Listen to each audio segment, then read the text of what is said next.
InsyaAllah kita akan sambung ke surat 326. Surat 326 Suratul Anbiya ayat 45. Ayat yang ke-45. A'udzu billahi minasy syaithanir rajim.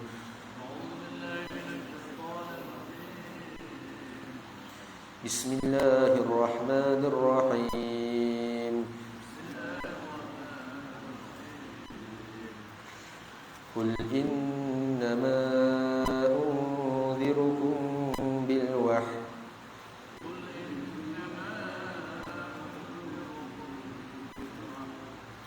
wa la yasma'u as-summu ad-du'a idza ma yunzarun.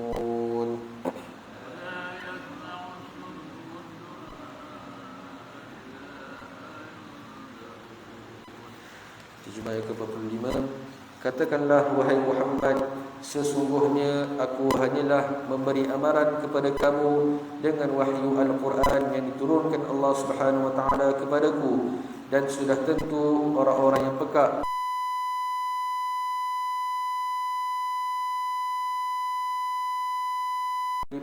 kerana azab Tuhan amatlah berat.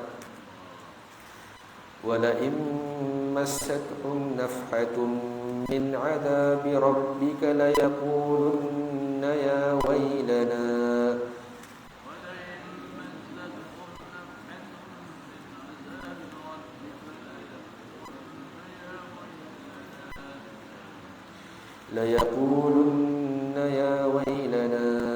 inna kunna zalimin.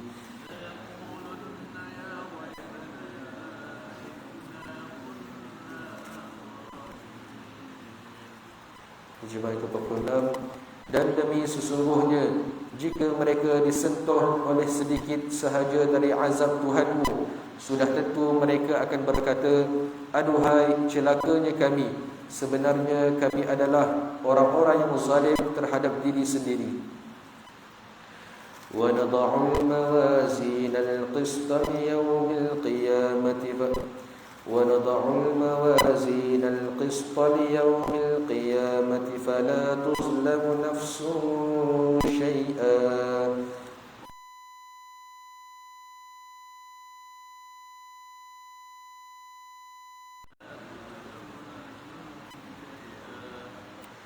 وَإِنْ كَانَ مِثْقَالَ حَبَّةٍ مِّنْ خَرْدَلٍ أَتَيْنَا بِهَا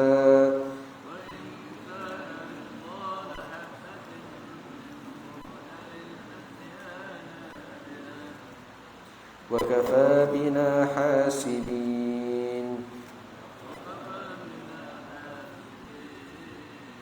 Terjemah ke-47. Dan ingatlah, kami akan mengadakan neraca timbangan yang adil untuk menimbang amal makhluk-makhluk pada hari kiamat. Maka tidak ada diri sesiapa akan teraniaya sedikit pun. Dan jika amalnya itu seberat biji sawi sekalipun, nescaya kami akan mendatangkannya untuk ditimbang dan dihitung, dan cukuplah kami sebagai penghitung.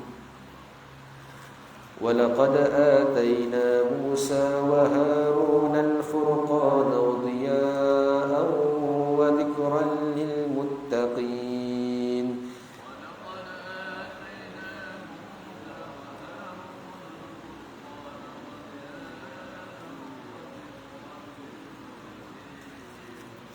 Terjemah ke-48. Dan demi sesungguhnya kami telah memberi kepada Nabi Musa dan Nabi Harun alaihimassalam kitab Taurat yang membezakan antara benar dengan yang salah, dan yang menjadi cahaya yang menerangi, serta yang mengandungi pengajaran bagi orang-orang yang mahu bertakwa. Alladzina yakhshawna rabbahum bil ghaibi wa hum minas sa'ati mushfiqun.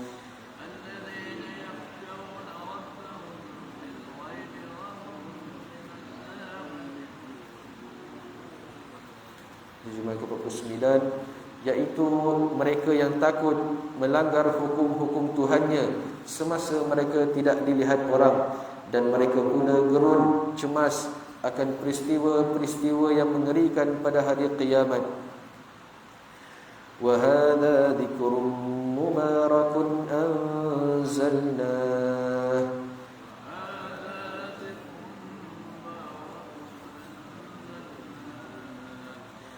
afa antum lahu munkirun.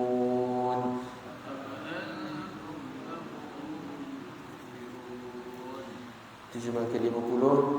Dan Al-Quran ini juga pengajaran yang berkat yang kami turunkan kepada Nabi Muhammad sallallahu alaihi wasallam. Dengan keadaan yang demikian, maka patutkah kamu mengingkarinya? وَلَقَدْ آتَيْنَا إِبْرَاهِيمَ رُشْدَهُ مِنْ قَبْلُ وَكُنَّا بِهِ عَالِمِينَ.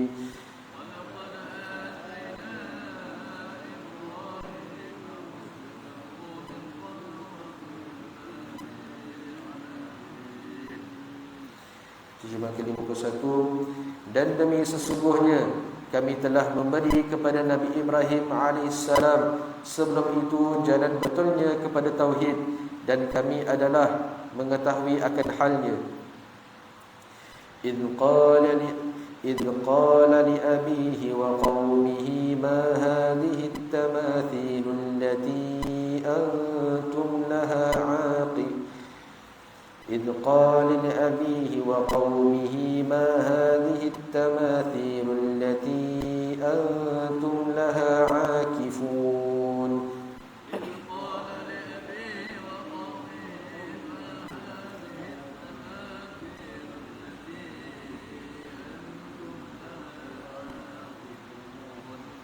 Terjemah ke-52.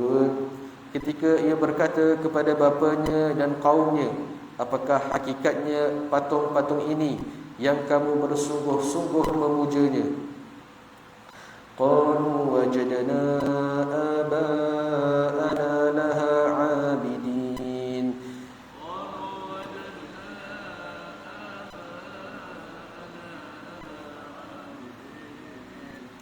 Terjemah ke-53. Mereka menjawab, kami dapati datuk nenek kami selalu menyembahnya. Qala laqad kuntum antum wa aba'ukum fi dhalalin mubin.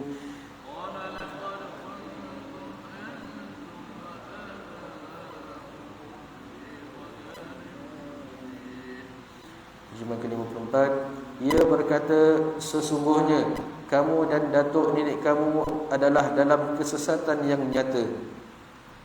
Qalu ajitana bil haqqi am anta minal la'ibin.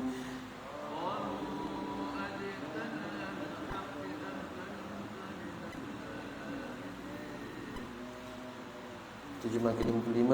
Mereka bertanya, adakah engkau membawa kepada kami sesuatu yang benar sebagai seorang rasul, atau engkau dari orang-orang yang bermain-main sahaja? Qala bal rabbukum rabbus samawati wal ardi alladhi fatarahunna wa ana ala dhalikum minasy syahidin.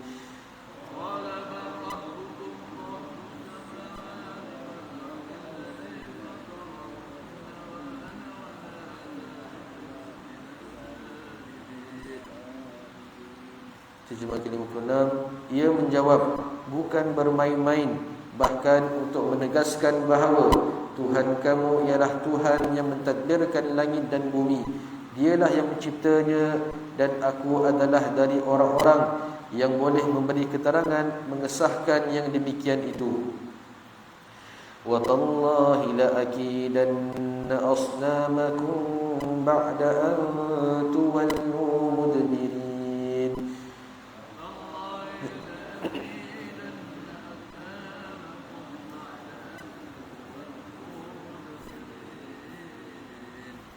Terjemah ke-57. Dan demi Allah, aku akan jalankan rancangan terhadap berhala-berhala kamu sesudah kamu pergi meninggalkan rumah berhala ini. Shadaqallahul azim. InsyaAllah kita ada sedikit ulasan daripada Datuk Seri, insyaAllah.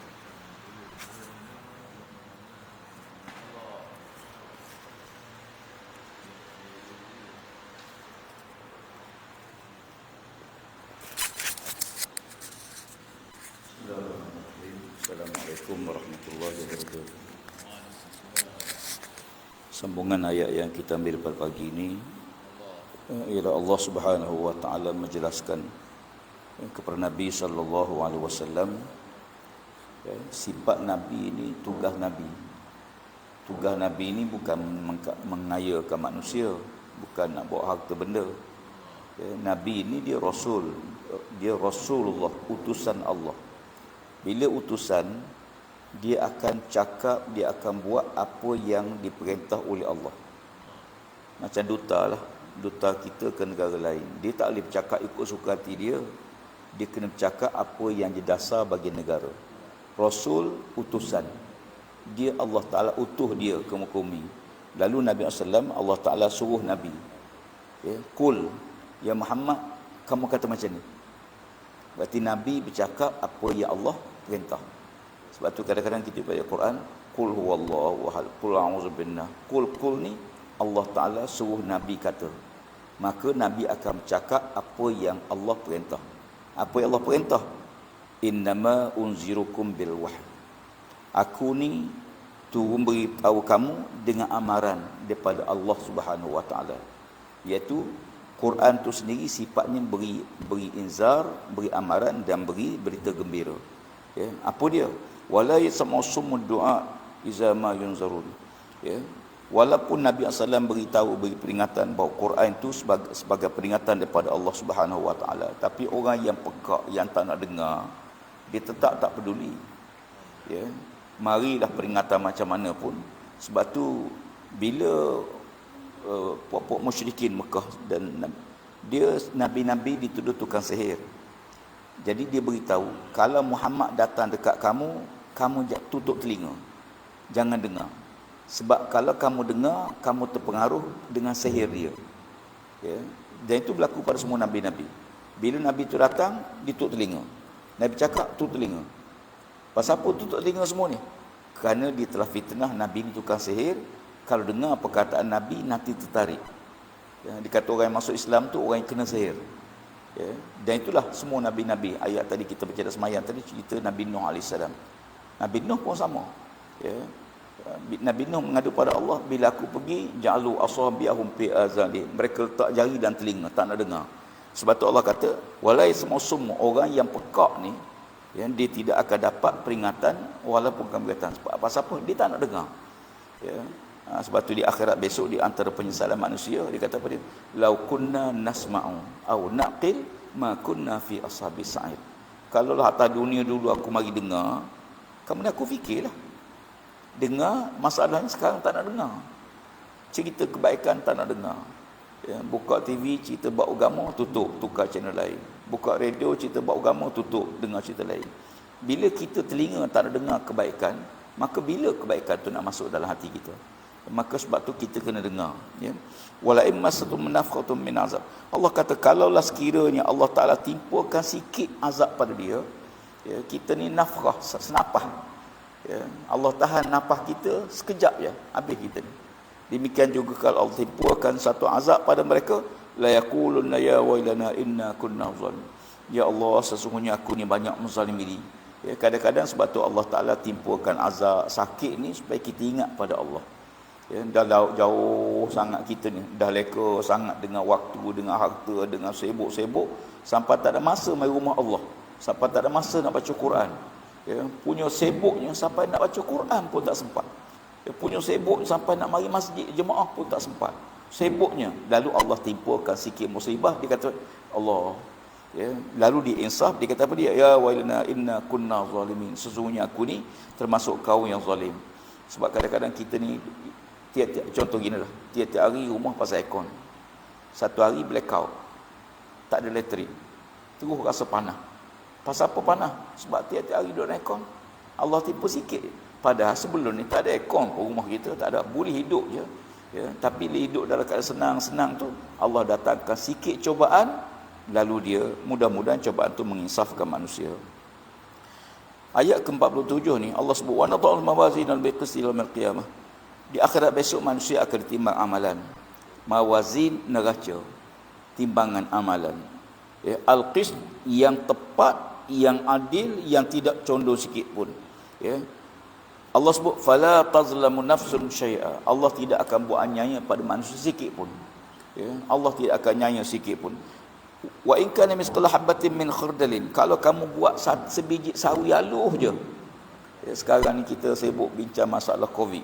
Kuman Covid ni tak nampak pun. Haluh. Ya, tapi dunia ya jadi huru-hara semua kerana kuman tak nampak tu. Sebesar tu pun kata Allah, kalau Allah takkan timbangan, nescaya Allah Taala akan hisap segala perbuatan manusia. Ya, wa kafa bina hasibin, maka cukuplah Allah yang jadi penghitung. Kadang-kadang kita fikir, ya, macam manalah orang ni, macam mana? Kita fikir gini je, yang jadi hakim akhirat besok Allah. Allah pasti berlaku adil. Ya, Allah tidak akan buat anyaya. Ya, kita kadang-kadang kesiannya dia, kesiannya Allah lebih kesian pada kita.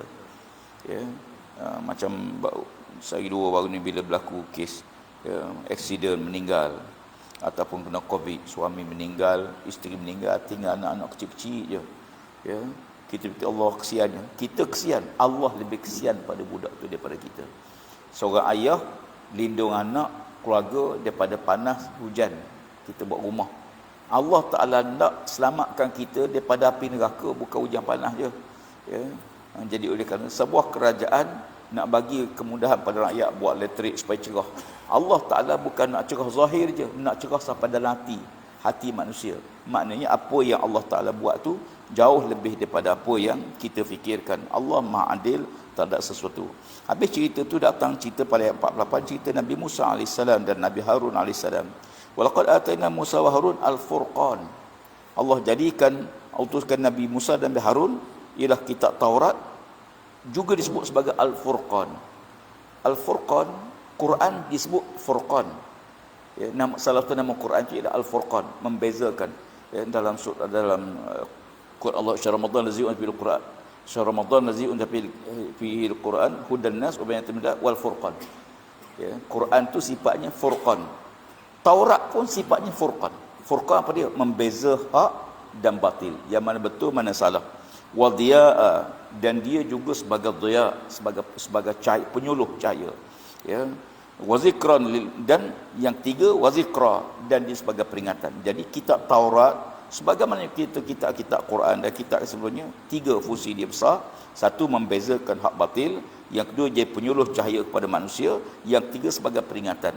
Bagi siapa dia? Lil muttaqin. Lil muttaqin, bagi orang bertakwa. Alif lam mim zalikal kitab la raiba fihi hudan lil muttaqin. Ya. Quran pun hudan lil muttaqin. Kitab Taurat zikral lil muttaqin. Sama aja. Ya, semua kitab-kitab peringatan bagi mereka yang takut pada Allah. Yang tak nak takut tu lawan Allah, lawan semacam je.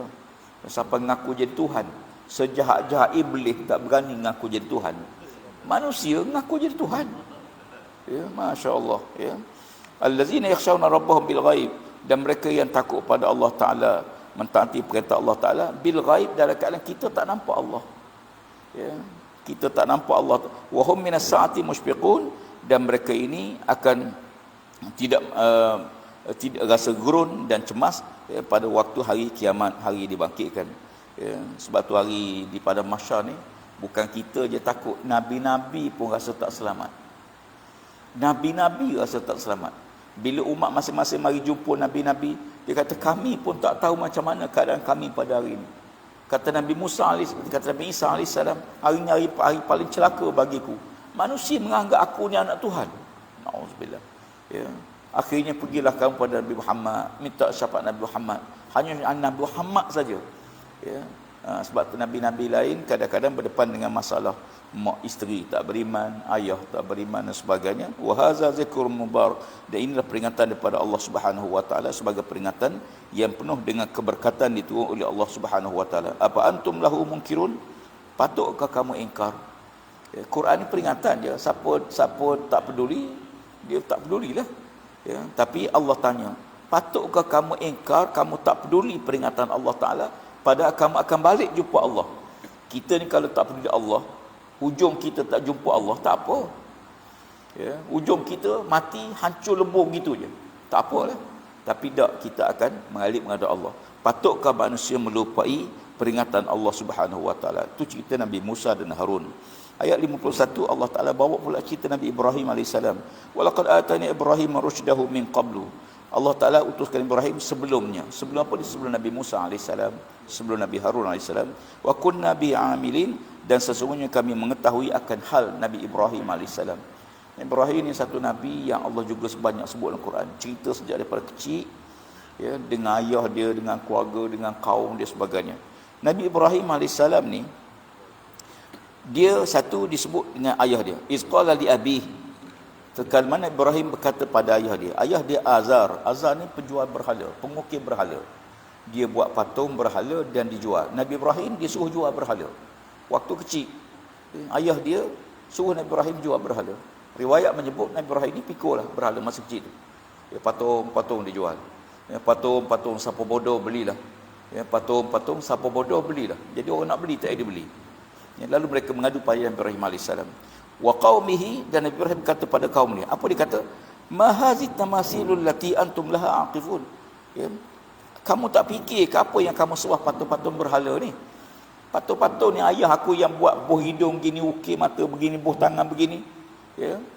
Apakah yang kamu buat, ya, memuja-muja berhala-berhala? Apa mereka kata? Qalu wajadna aba'ana laha abidin. Kami tengok tok nenek kami dah sembah. Kami lahir-lahir mak sembah berhala, patung. Tok nenek dulu pun dah sembah berhala. Maka kami ni ikut apa yang tok nenek kami buat. Ya. Qala, lalu kata Ibrahim, laqad kuntum antum wa aba'ukum fi dhalalin mubin. Takkah awak tak fikir ke mak ayah kamu, tok nenek ni dalam keadaan kesesatan sampai tak boleh fikir berhala tu sebagai Tuhan? Takkan awak yang cerdik ni pun tak boleh fikir juga? Ya. Ayah nenek dulu kita sekolah. Ni anak-anak sampai PhD, sampai takkan tak boleh fikir. Ya, guna akal untuk fikir. Jangan duk ikut apa yang tok nenek kita buat. Demikian Allah Subhanahu Wa Ta'ala menyebut demikian. Ya, fi dhalalim mubin, dalam keadaan yang kesesatan yang nyata.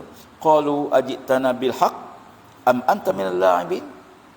Kaum dia katanya Ibrahim AS, wah Ibrahim, kamu ni membawa kebenaran ke? Ataupun gurau je, main-main je? Ya.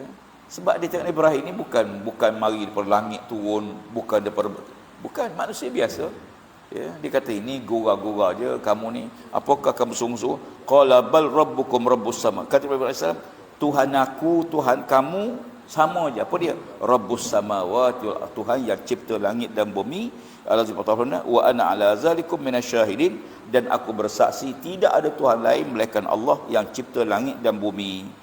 Wa tallah la akidanna asnamakum. Kata, nah ni cerita dia. Nabi Ibrahim ni dia didedah rahsia dia. Sebab tu nanti Nabi Ibrahim kena tangkap. Sebelum tu dia beritahu ayat akhir, wa tallah, demi Allah, ya, la akidanna asnamakum. Aku akan buat sesuatu pada berhala kamu badaan tawallu mudbirin, selepas kamu tinggalkan. Ya, cerita ni pun cerita Nabi Ibrahim dalam rumah ibadah kaum dia. Ya, dia kata, ya, kata Ibrahim AS, aku akan tunjuk bukti pada kamu lepas ni, bila kamu dah keluar pada kuil ni, pada tempat ibadah ni, aku akan buat sesuatu pada patung kamu supaya kamu fikir. Ya, supaya kamu fikir, ya, sebab kalau tak buat kamu tak fikir. Ya, di zaman Nabi Muhammad SAW dulu ada seorang sahabat, mak ayah dia sembah berhala. Ya, anak dia tengok. Lepas mak ayah dia sembah, dia ambil berhala tu, dia campak dalam selut, dalam lumpur. Pagi besok mak dia nak semayang, cari-cari tak ada, cari-cari dalam lumpur ada, basuh. Ya, kemudian sembah balik. Ya, besok anak dia buh lagi dalam selut tu. Ya, 2-3 kali. Ya, hingga akhirnya mak dia marah dia. Dia kata, saya buat ni supaya mak fikir. Takkanlah Tuhan buh dalam selut. Ya, buh dalam tempat kotor. Mak basuh-basuh sembah sebagai Tuhan. Takkan Tuhan macam tu. Jadi anak dia buat ni bukan apa supaya fikir. Nak suruh fikir. Ya, sebab manusia tak nak fikir, ikut dia. Tok nenek sembah. Dulu mandi Safar, masuk bulan Safar, yang Rabu pertama pakat mandi Safar. Ya, pasal apa buat? Tok kita buat, nenek kita buat. Ya, tulis pula jampi apa semua boh dalam sungai, pakat mandi ramai-ramai. Konong tu tolak bala. Kalau bala boleh tolak dengan mandi, senang. Tiap-tiap hari mandi kerja kita. Ya, maka pasal apa buat? Tok nenek kita buat dulu. Padahal ada hadis larang, ya, ada dalil yang jelas melarangnya. Ya, tak ada mudarat kepada bulan Safar. Ada orang dulu-dulu nak kahwin bulan Safar pun tak berani. Pasal apa? Siapa kahwin bulan Safar takut bercerai. Ya, orang kahwin bulan Muharram pun bercerai. Ya, jadi perceraian tu bukan kerana bulan. Ya, dan wallahu alam, mudah-mudahan kita dapat manfaat dengan apa yang kita baca pada pagi ini. Assalamualaikum warahmatullahi wabarakatuh.